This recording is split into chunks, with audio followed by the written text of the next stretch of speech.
En pleno verano de 2011, dos navegantes que se dirigían a la pequeña isla francesa de Groix encontraron una maleta flotando en el agua. Cuando intentaron subirla a bordo, vieron que de ella sobresalía una pierna humana. A partir de ese momento, la policía se enfrenta a la tarea imposible de identificar el cadáver y luego encontrar a los asesinos, con una única prueba, una llave encontrada en el bolsillo de la víctima.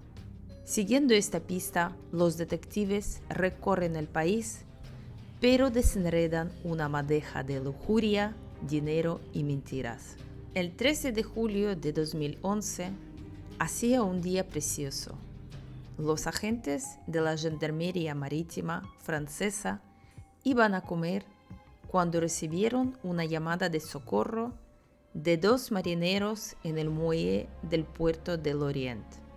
Los marineros se dirigían hacia la isla de Groix cuando observaron un objeto de grandes dimensiones.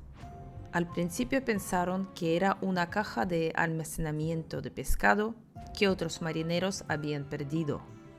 Pero tras mirarlo más de cerca, se dieron cuenta de que la maleta pesaba tanto que los marineros no podían arrastrarla a bordo. Los marineros hicieron un agujero en la maleta para drenar el agua, pero de repente apareció un pie humano.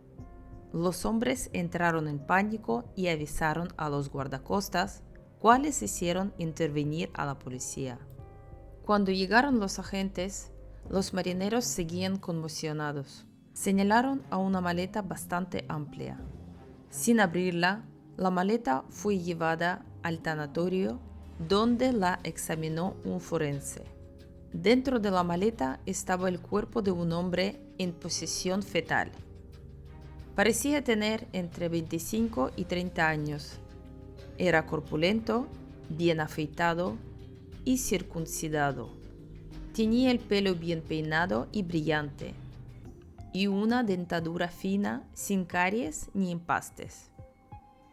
Alguien le había envuelto las muñecas, los tobillos y los muslos con cinta adhesiva, pero lo más llamativo era la máscara de cinta adhesiva que llevaba en la cabeza. Su rostro estaba completamente oculto tras una gruesa capa de cinta aislante, desde la frente de la víctima hasta la barbilla.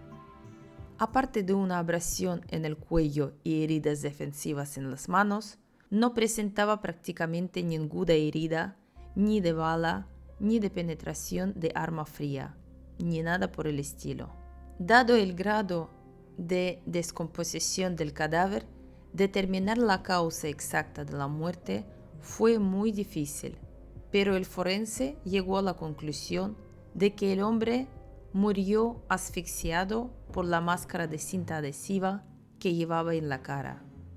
Tras el examen, el forense tuvo la impresión de que habían varios asesinos. El hombre llevaba una chaqueta negra, una camiseta roja con el cuello roto y vaqueros con un cinturón de Dolce & Gabbana. No llevaba zapatos ni calcetines. No se le encontró ningún pasaporte, tarjeta bancaria o teléfono, pero en su bolsillo había un juego de llaves, en concreto una llave de una empresa que podría describirse como una marca de primera categoría en el mundo de las cerraduras. En la maleta tampoco había nada más que el propio cadáver. Al quitarle la máscara, era imposible verle la cara, por lo que la opción de compartir una foto del fallecido con la prensa quedaba descartada. La única esperanza era su ADN y sus huellas dactilares.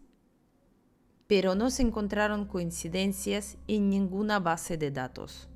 Los días pasaban, pero la víctima no fue identificada.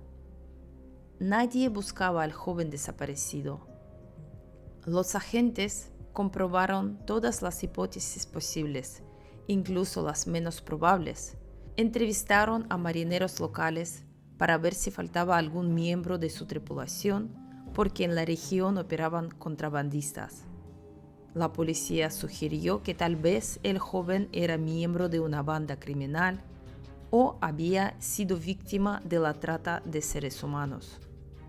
Mientras tanto, los expertos analizaron la arena y la vida marina encontrada en la maleta, comparando la arena con muestras tomadas en las playas locales del Oriente, lo que confirmó que había sido desechada en el Oriente, donde se encontró posteriormente, lo que significa que el cuerpo no fue arrastrado por una corriente desde muy lejos.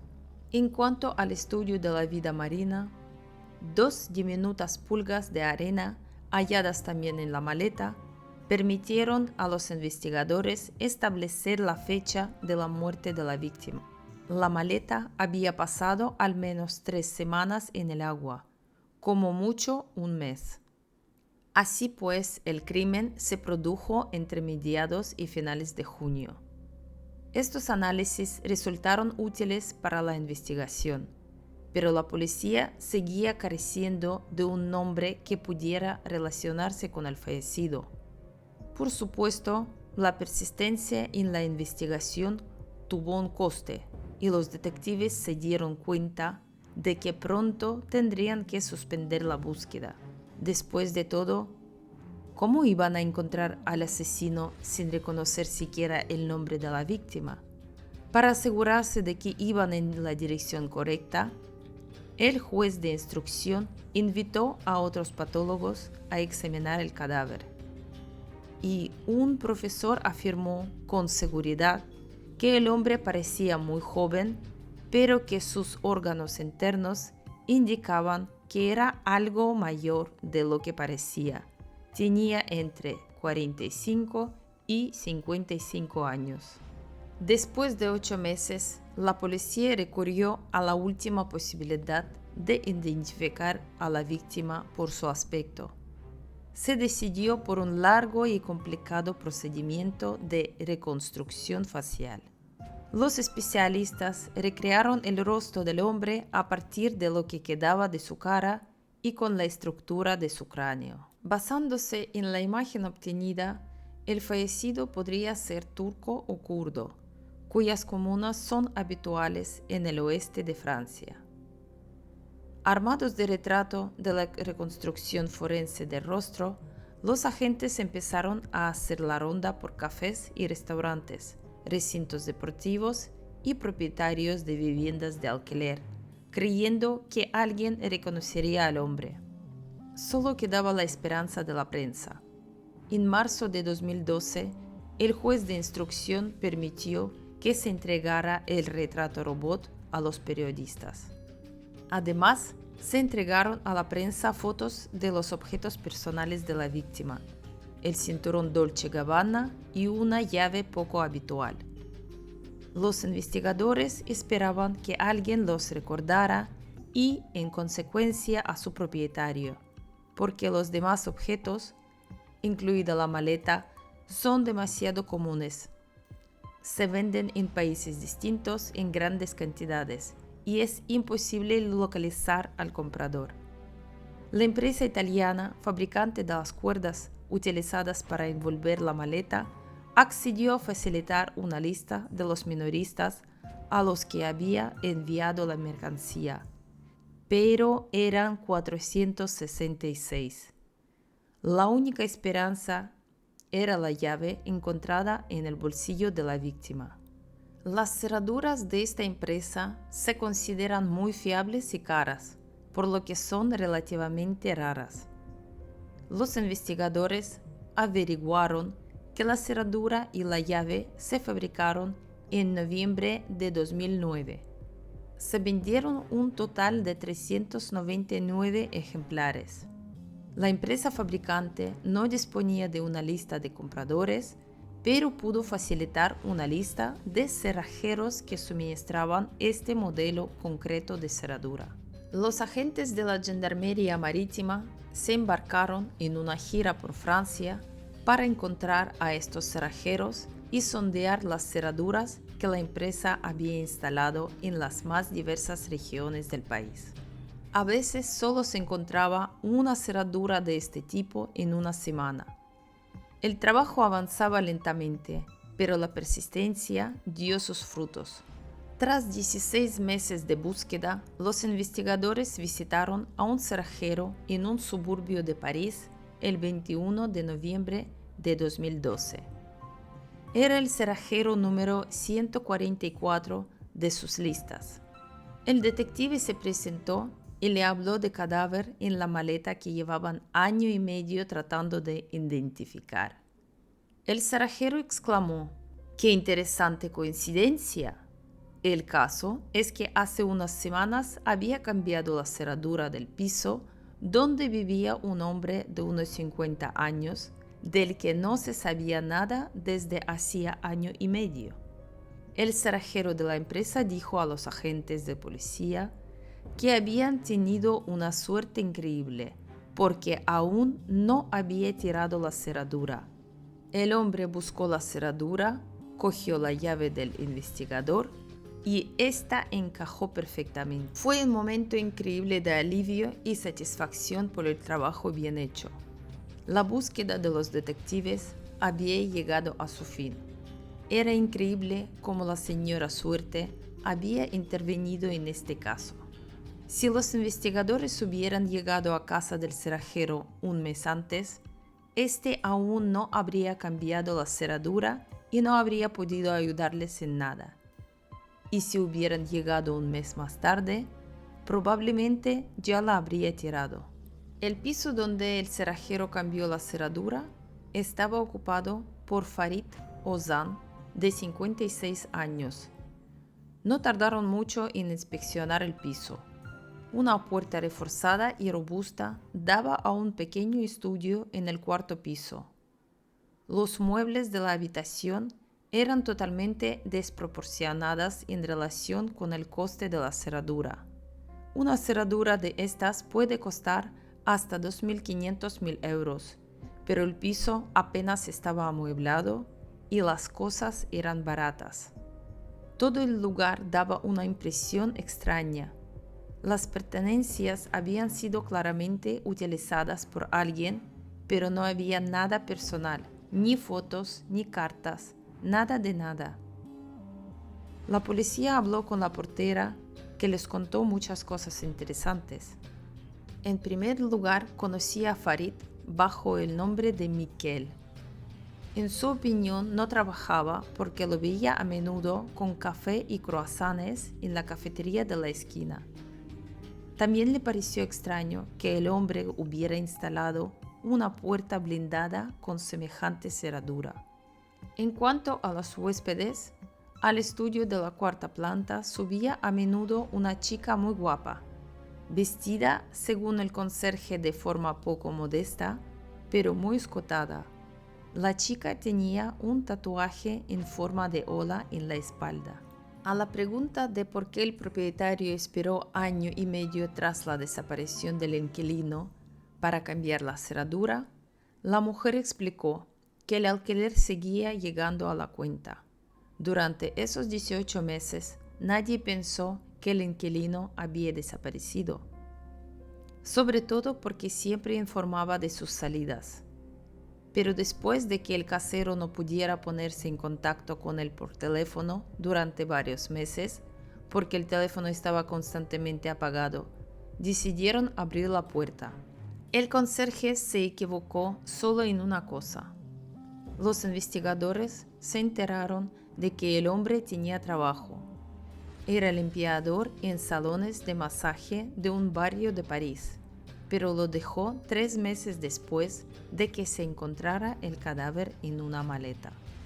Cuando los expertos compararon las muestras de ADN y estuvieron seguros de que el cuerpo de Farid Ozan se encontraba efectivamente en la maleta, era muy curioso saber cómo pudo renunciar a su trabajo meses después de su muerte y seguir pagando todas sus facturas. Tras vigilar el salón de masaje, los detectives se dieron cuenta de que las masajistas que trabajaban ahí, lo que menos les interesaba eran las vértebras lumbares de sus clientes. En pocas palabras, era un burdel. Y Farid era el dueño del establecimiento y un chulo, y no un limpiador. Otra agradable sorpresa para los investigadores fue que mientras vigilaban el salón, los agentes se fijaron en una chica con un tatuaje de ola en la espalda. Así que era la misma chica que visitaba a menudo la casa de Farid. Pero antes de hablar con ella, los investigadores pidieron información adicional a la policía local y ellos enseguida se interesaron por Miquel, preguntando qué le pasaba. Les explicaron que era un informante de la policía, razón por la cual sus datos no figuraban en ninguna base de datos. Por regla general, se convierten en informantes bajo presión. La gente es detenida, puesta en libertad, pero obligada a cooperar con la policía. Pero no es el caso de Farid. Se presentó en comisaría y se ofreció a facilitar información sobre otros salones de masaje a cambio de protección. Y cumplió. Farid entregó a la policía un salón de masajes frecuentado por futbolistas famosos y también pasó información sobre una figura importante en este negocio. Los investigadores tuvieron enseguida la idea de que el asesinato de Farid era una venganza, porque los asesinos se habían enterado de que él estaba detrás de las detenciones. Pero los colegas de la policía estaban seguros de que era imposible fuga de información sobre Farid Ozan. Además, si los criminales se hubieran ocupado de él, habrían dejado su cadáver en el salón para asustar a otros informadores, o lo habrían escondido para que nunca se encontrara. Pero, en cualquier caso, no habrían viajado 500 kilómetros desde París al Oriente con un cuerpo para tirarlo al agua en una maleta. Entonces, ¿qué se sabía de la vida de la víctima? No era un limpiador, sino propietario de un salón de masajes y un chulo, y había conseguido protección policial y se había convertido en informador. Era un hombre manipulador y violento que se salía con la suya a cualquier precio. En Francia vivía con extrema modestia, pero en Marruecos llevaba una vida de lujo. Tenía un maravilloso piso en el Agadir, Marruecos, relojes caros, coches y cuentas en Marruecos y Luxemburgo. Guardaba casi 4 millones de euros en el extranjero. La chica del tatuaje, que se llamaba Leila, era su ayudante y encargada en el salón. Tras la desaparición del hombre, Leila siguió ejerciendo de gestora y las cuentas siguieron recibiendo importantes sumas. Además, fue ella quien pagó el piso de Farid, manteniendo la apariencia de vida del hombre, y no denunció su desaparición. ¿Podía haberse deshecho del hombre para evitar compartir los beneficios con él? ¿Y lo sabía la otra trabajadora del salón? En junio de 2011 empezó a trabajar en el salón otra chica que, por una interesante coincidencia, renunció al final del verano, tras el hallazgo del cadáver en la maleta. Y curiosamente, su apodo era Bretonka, porque la chica llegó a París procedente de la región occidental de Francia, Bretón, justo desde donde se encontró la maleta. Los investigadores creyeron haber dado realmente en el blanco. Averiguaron que la chica se llamaba en realidad Elodie y que había estado trabajando como camarera en un bar tras ser despedida del salón. El juez de instrucción puso vigilancia sobre Leila y Elodie. Las siguieron durante 6 meses y durante ese tiempo los detectives tuvieron la impresión de que Leila es una chica muy agradable, con muchas amigas y amigos, y está muy unida a sus hermanas. Elodie había cambiado por completo su estilo de vida y no recordaba en absoluto el pasado. Llamaba a menudo a su padre y por sus conversaciones la policía se dio cuenta de que iba a ingresar en la academia de policía. Leila creció en los suburbios de París. Su padre era marroquí y la niña creció en el seno de una familia musulmana numerosa. Era bastante caprichosa y desafiante, combativa, pero nunca tuvo problemas graves con la policía. Soñaba con salir de la pequeña ciudad a toda costa y a los 18 años se trasladó a París. Leila estudiaba peluquería, pero respondió a un anuncio en el que se buscaba esteticista. Resultó ser el salón de masajes de Farid. La chica decidió trabajar allí y se sintió atraída. Pronto su relación se convirtió en personal y en 2003 Farid le confió la gestión del salón porque vivía en 2 casas, en Agadir y en París. La chica demostró un talento poco común para llevar los negocios y su salón floreció. Pero en 2008 Leila no pudo trabajar por dolores de espalda, así que Farid decidió contratar a otra masajista. Entonces apareció en el salón Elodie, una chica muy guapa de 21 años. En el colegio le gustaba el teatro y soñaba con el andamiaje teatral de París.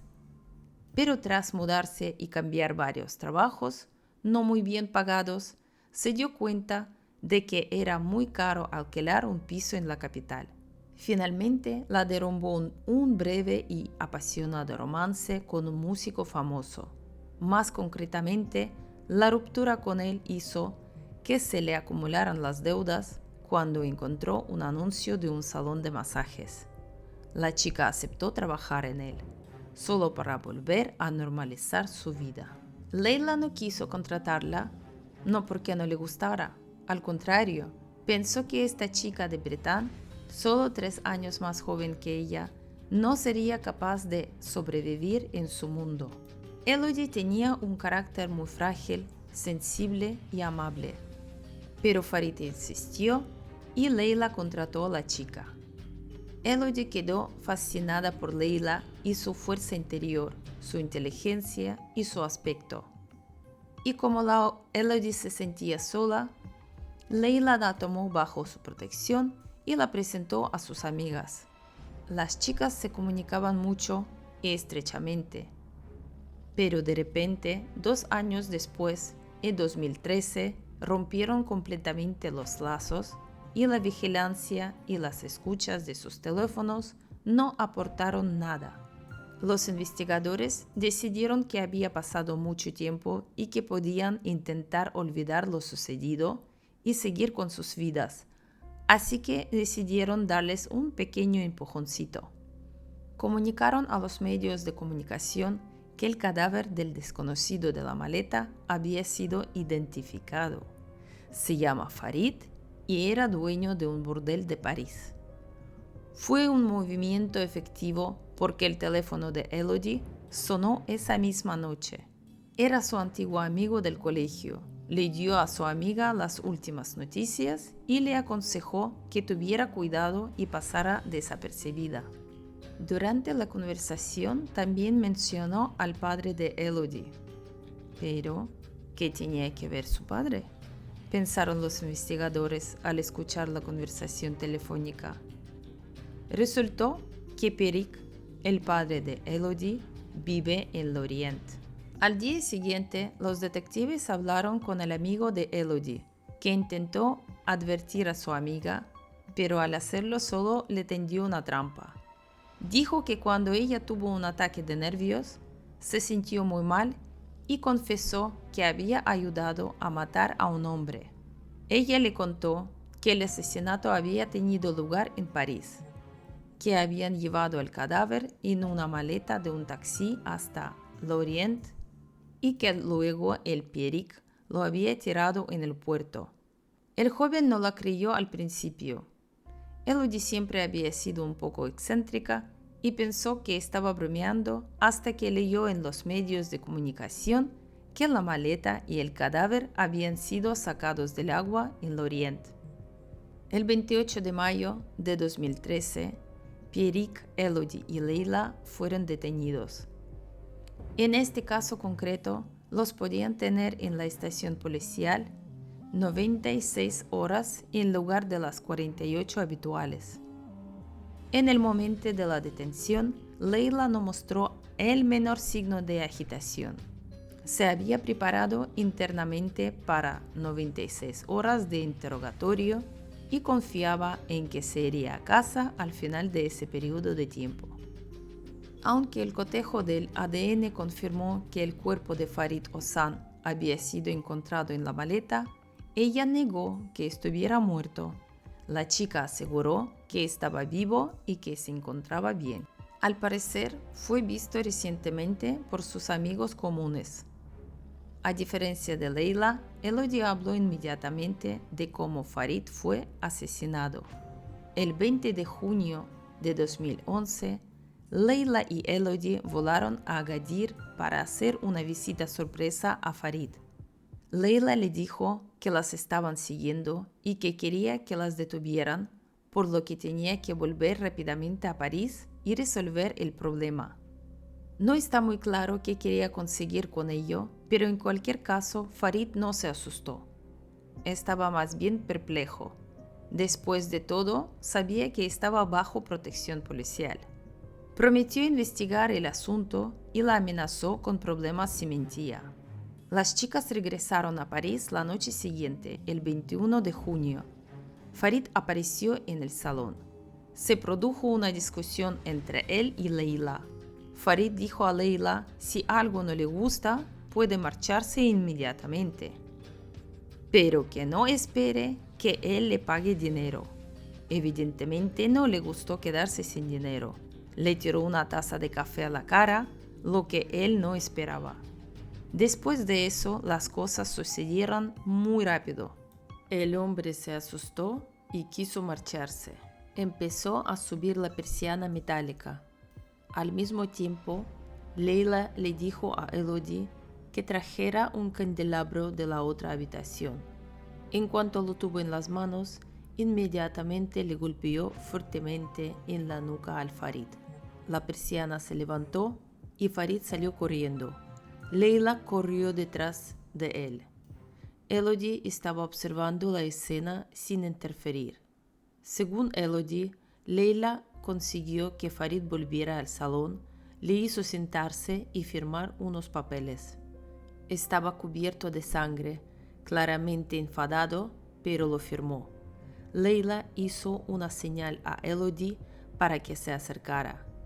Cogió el cable de rodeador y con un rápido movimiento se lo pasó por el cuello de Farid y echó el otro extremo de cable a Elodie. Elodie no pudo mirar la cara de Farid mientras le apretaban el cable alrededor del cuello y se volvió de espaldas a la pared. Pero allí colgaba un espejo y aún podía verle la cara. La visión era insoportable. Salió corriendo de la habitación, tapándose la cara, y esperó a Leila en el pasillo. Le pareció que llevaba siglos esperándola. Cuando por fin apareció Leila, dijo que creía que Farid estaba muerto, pero que le puso una bolsa en la cabeza por si acaso. Le preguntó a Elodie si debía cortarle las venas. Elodie pidió que no hubiera sangre. Quedaba la cuestión de qué hacer con el cuerpo. Leila pensó en desmembrarlo, pero Elodie se opuso. Todos los sucesos subsiguientes de Leila, Elodie los recordaba vagamente. Por lo que puede recordar, la hermana de Leila apareció al día siguiente. Sus hermanos se negaron a ayudarla a hacer desaparecer el cuerpo. Leila quería desmembrarlo y disolverlo en ácido, pero como se negaron, tuvo que idear otro plan. Las tres chicas compraron una maleta. Leila paró un taxi y le dijo al conductor que iba al mercadillo de Lorient y le pidió que tuviera cuidado con la maleta. Allí hay mucha vajilla antigua de valor. Las chicas condujeron toda la noche y pagaron al taxista 800 euros en efectivo. Cuando llegaron al amanecer, el padre de Elodie ya las esperaba en el puerto. Les ayudó a deshacerse de la maleta.